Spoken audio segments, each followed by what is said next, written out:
adventure and Pipeman on W4CY Radio.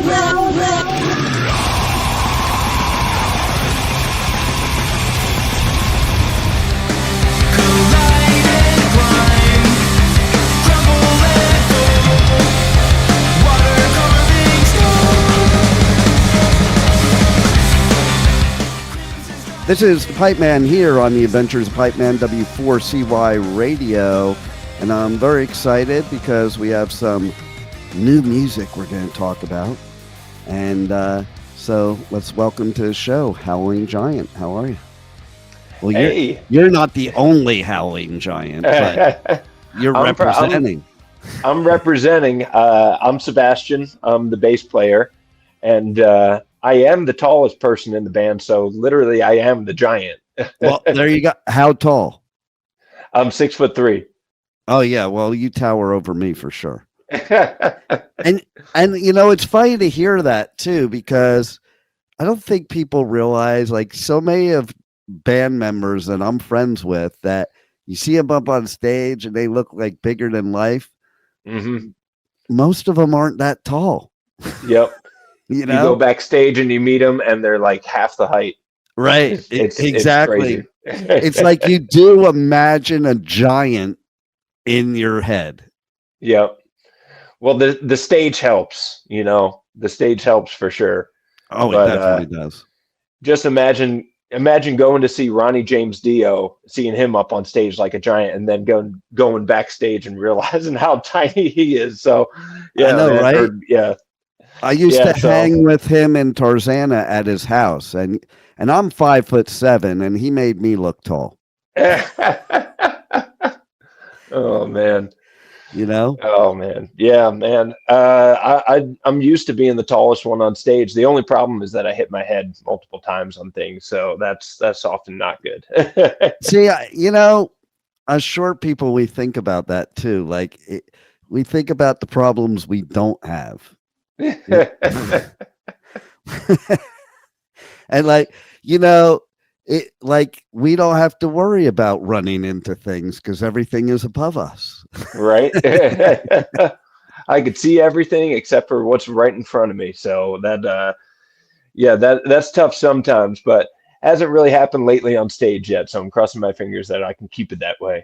I know, right? It's almost better to be taller as a fan out in the crowd, because then you can see everything. But then you make everybody pissed off because they can't see past you. I can't help it, man. I know, right? It's not my fault. Not my fault. Exactly. You showed up to the show late.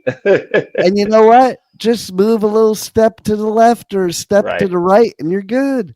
Right. And you guys just got done doing a few shows this month, and so tell us why people should show up to your live shows. Man, I feel like our live shows are just so fun and energetic. We always just try and bring this energy of you know, like everybody is invited and everybody's accepted. The past few shows that we did with Castle Rat were really fun. Castle Rat is awesome. And to be able to go out with them and see their live show, you know, they take it to the next level where they're very theatrical, you know, with the costumes and the makeup and everything. And it's really cool to see. I feel like we bring a different element, whereas we kind of go up there as more of, you know, we can rock the jeans and the t-shirt and just go up there and just, you know, bring as much energy as we can. So yeah, that's what I think people just love coming out and just, you know, rocking out. Yeah. And you know what? It's funny because I go and do radio coverage at festivals all over, and the couple of the last ones that I did that were at the same venue 2 weeks in a row, two different kinds of genres. What I love about your band is that you could have fit in both festivals. Like, there's certain bands that could fit in two different types of festivals and certain that can't. So one of them was Bourbon and Beyond, you know, which is got like it's got like the 90s rock, but it also has the jam bands, and it has country, and it like has a little bit of that bluegrass, blues, everything. But I mean, like, so that's where I feel like even though you're not a jam band, you could fit in that jam band like venue. Well, we all, we come from different backgrounds, musically. Tom was originally Tom studied classical guitar. Zach was in a marching band, and so we all have this kind of large appreciation for music that's not just metal or rock. So we kind of try to bring a lot of that to our style, if that makes sense. And we never really want to be like pigeonholed as just a metal band or just a rock band. We kind of want to be, whatever we want the Howling Giant sound to be. So, yeah, that's why it is always fun that we get to play these different types of festivals, that some of them are just, rock festivals. Some of them are more metal festivals. We're doing psych stuff now. And it's just, it's been really fun to kind of explore that range. I love it too, because I mean, basically, I think an artist, the whole idea is to experiment, especially as you start learning your craft. So you shouldn't be pigeonholed into just one micro genre like they like to do nowadays. I'm a total metalhead, but I'm also the type that likes the psychedelic rock and the jam bands. And, I would go when I was a teenager to Slayer on a Friday night, Grateful Dead on a Saturday. And, and it's like, I think everybody's that way. You don't just like one type of music. I think anybody that says that, they're lying, and they're doing like we did in the 80s, whereas like you weren't allowed to like this other stuff. So you really did like it, but you just never admitted it, Yeah. And then, the fact of the matter is I think for us to enjoy the music, the artist has to enjoy it. And how's the artist going to enjoy it if they're playing the same song over and over again? Exactly. We like to switch it up too. And that's one of the reasons why I'm so excited for this new record to come out, is because, there's so many new songs that we get to play on there and really showcase to people. And it is tough too when you have such I'm not trying to make this seem like I'm bragging or whatever, but we have a fairly good catalog of songs to pick from when we're doing live shows. Right. And so there's always going to be songs that we just like kind of miss or haven't played in a while. So yeah, to being able to like freshen that up a little bit is kind of nice. And also, yeah, again, just doing, we're doing stuff that has, metal in it, has rock, and then we have, part of our show that's really just kind of chill and psychedelic. And so it's really fun to be able to play all of those different things. Yeah. And so like the next week was Louder Than Life. So nice. That's where you fit in metal wise. Yep. And I'll tell you a funny story too that you would appreciate. So I was at Bourbon Beyond in the audience. I was joking with my friends who are jam band friends, and I was like, what do you think if I start a mosh pit? And it was during Fish. Fish was playing, okay? Oh, man.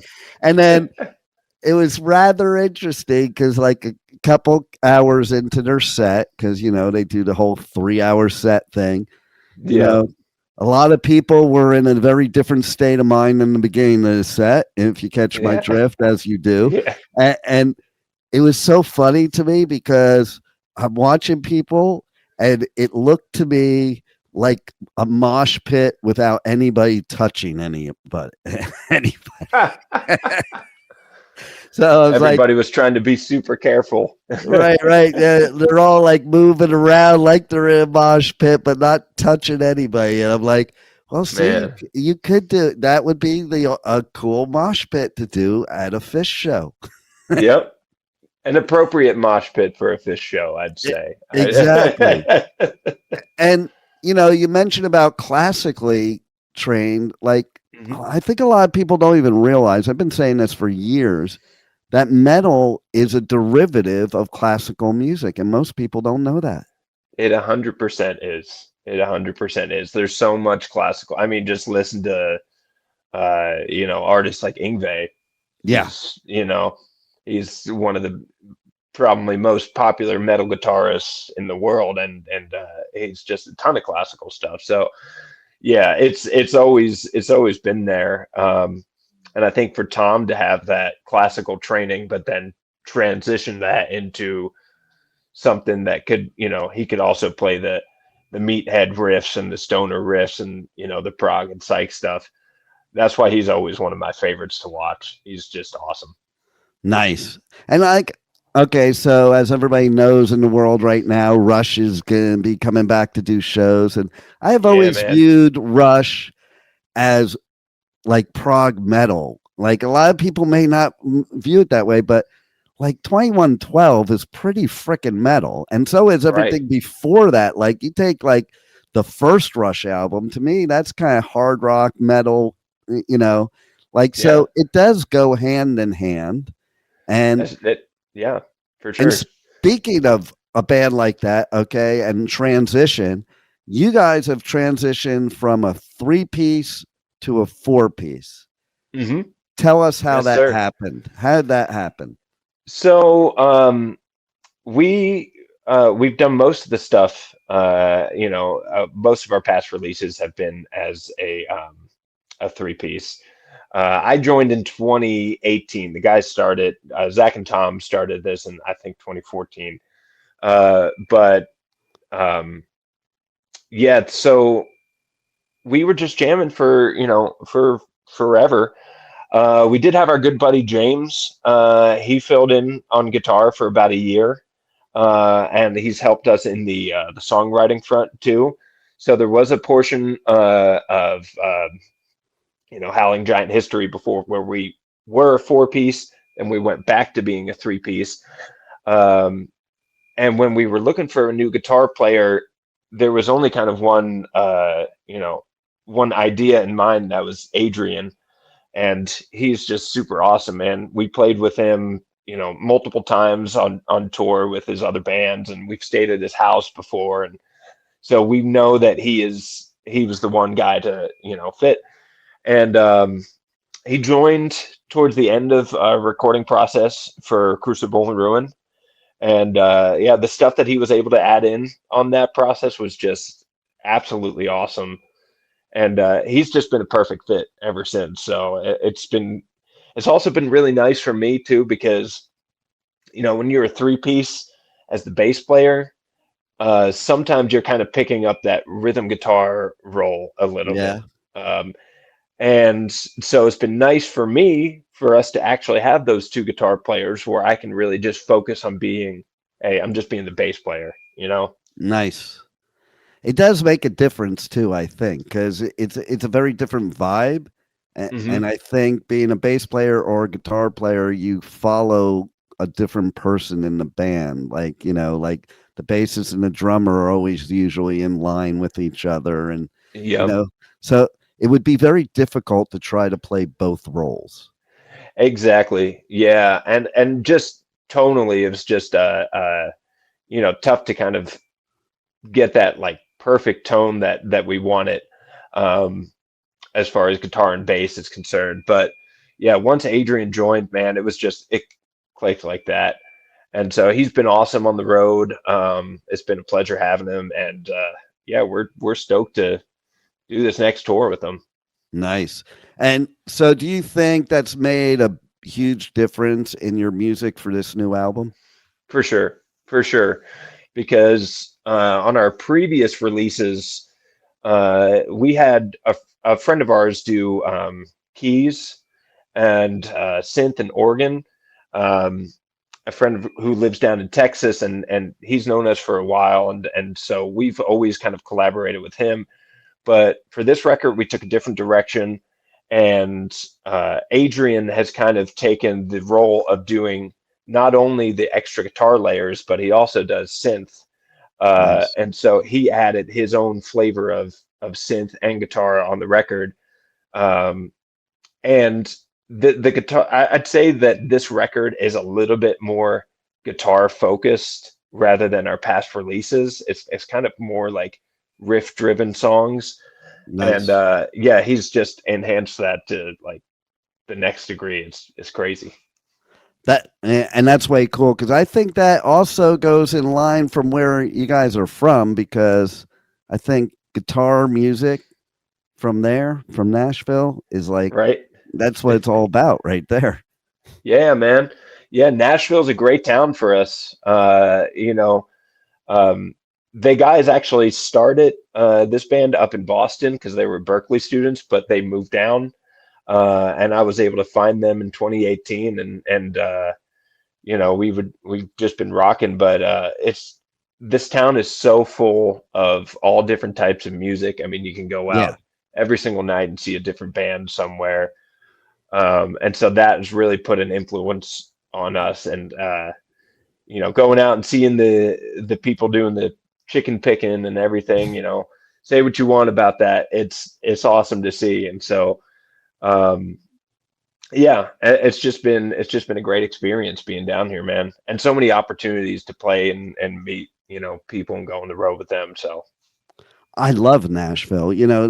They say that Austin is the live music capital of the country, and I say nope, Nashville. That's my viewpoint. Yep. Like, I've been to both, and Nashville, you're right. No matter where you walk, there's a live band playing. Like, you could just walk down the street and take your pick of like 50 different live music shows within a few blocks. And also, no matter where you walk, there's usually a drunk tourist somewhere. But which that's kind of fun sometimes too. Yeah. It just adds to the culture of Nashville. It definitely does. But there's a ton of different like underground venues and up and coming places around here that are really supporting the rock and metal scene. Which is kind of cool. A lot of people do think just when you're coming to Nashville, it's the country music capital. It's, country music hall of fame and all that sort of stuff. So I get that, but there is definitely like an underground heavy music and heavy metal scene here, which is really cool. And I've found a lot of artists have been gravitating to Nashville. Like, even look at Steven Tyler, like, Yeah, man, it's the place to be. Well, it's the place to be because they can also they usually live right outside of Nashville on these huge farms that nobody can ever find them. So it's a very relaxing and peaceful place for the stars to come and hang out, because it's kind of their where they get their relaxation, I guess.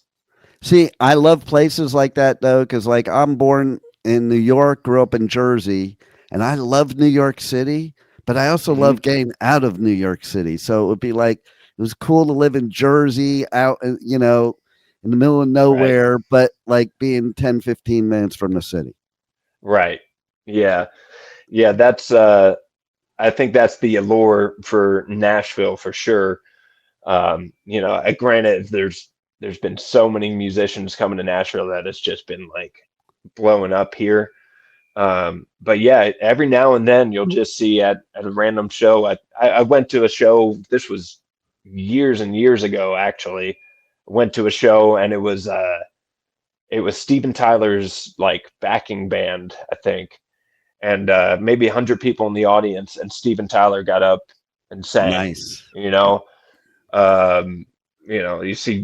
You see all the rock stars walking around here that are just trying to keep their hat down and like just chill out a little bit.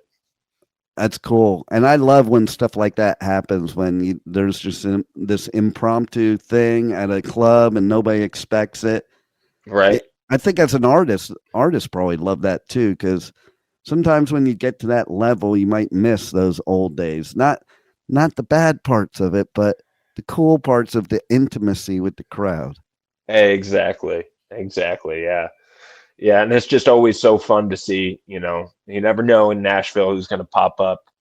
And it's for all different genres too. Like I work at when I'm off the road, I work at a venue in town here. And one night we just randomly had Vince Gill come up and play a couple songs, so it's a truly special place to be in. Totally. And man, your music is badass. And I love how the new album, how you have all Thank these you. different types of vinyl and even cassette.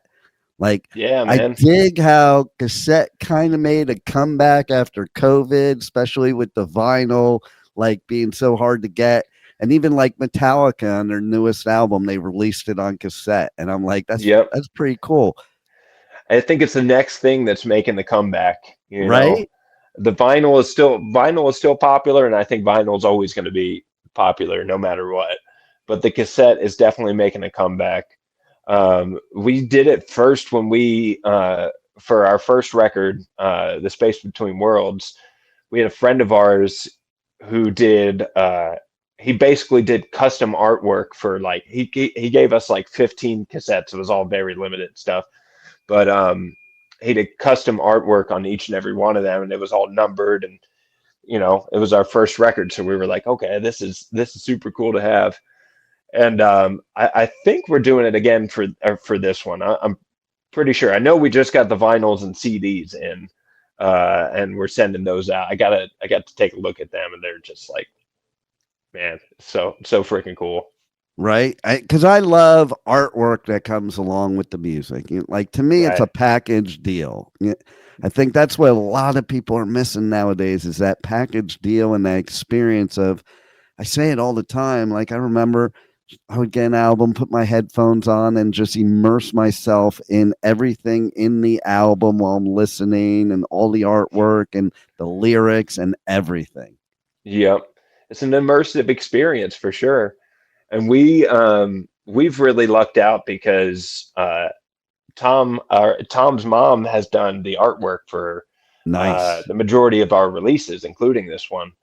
And so we've really been able to keep everything in house, and not have to, you know, resort to like an artist who's crazy expensive, or you Or know, we doesn't haven't see been your able to, vision.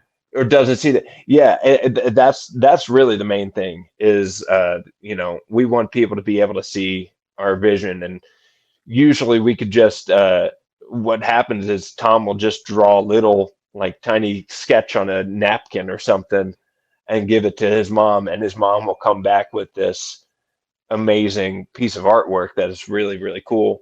Love it. Yeah, she's been doing most of our stuff, man, and it's been nice to have an actual artist again rather than, you know, I know that some bands or some artists have been doing AI and all that sort of stuff, and it's just doesn't seem right to us. I agree, man. I think making music, they do it with podcasts too. Like, now the big thing is, oh, you can make a whole podcast with AI. Well, why would I Yeah, want to do that? Like, the yeah, whole idea of music and art and podcasts is expression, human expression. So exactly. when you take that out of the equation and you take the passion and the emotion out of the equation, what are you left with? Right, right. You're not really left with much. And then at the same time too, there's these, you know, there's these artists that are out there that are, you know, have been doing this and making this their living, you know, and all of a sudden AI comes around and can do the, you know, same exact thing. Anyway, you know, we just love to support Tom's, you know, mom, and her art is just so cool. She has a really specific way of doing it with this alcohol paint that is it's almost like watercolor. It just looks That's really what awesome. that's wild. I love Yeah, that. man. So tell everybody how they can reach out to you guys on socials, on the web, how they can get the new album, buy your merch, all that good stuff. Yeah, man. So we're on all the socials, Facebook, Instagram, YouTube, X, and then TikTok as well. You can get our stuff on Bandcamp. You can pre-order the record now. It's just bandcamp.com/howlinggiant.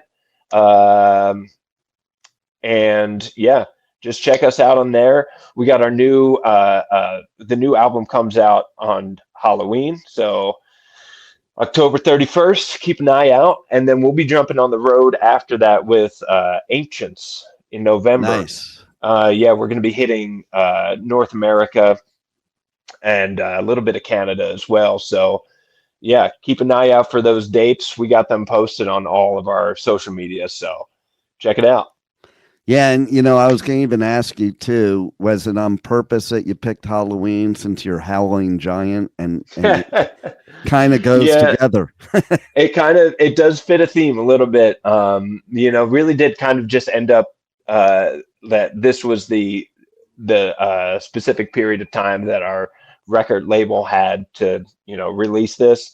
But yeah, we were, as soon as we figured out that like this was the available time, we're like, man, yeah, we'll do a Halloween record. There you Why go. not? It's perfect. Yeah, make it a little spooky. There you go. I love it. And I love the new music. So everybody has to go check it out. And I would strongly suggest checking all the different options you have, because you have all these different color albums, and it's really cool. Yeah, and we just saw them come in the other day and they look awesome. I love it. Well, thanks a lot for giving us great music for a long time now, but giving us new music too. And thanks for being on the Adventures of Pipeman. Thank you so much for having me. I appreciate it. Thank you for listening to the Adventures of Pipeman on W4CY Radio.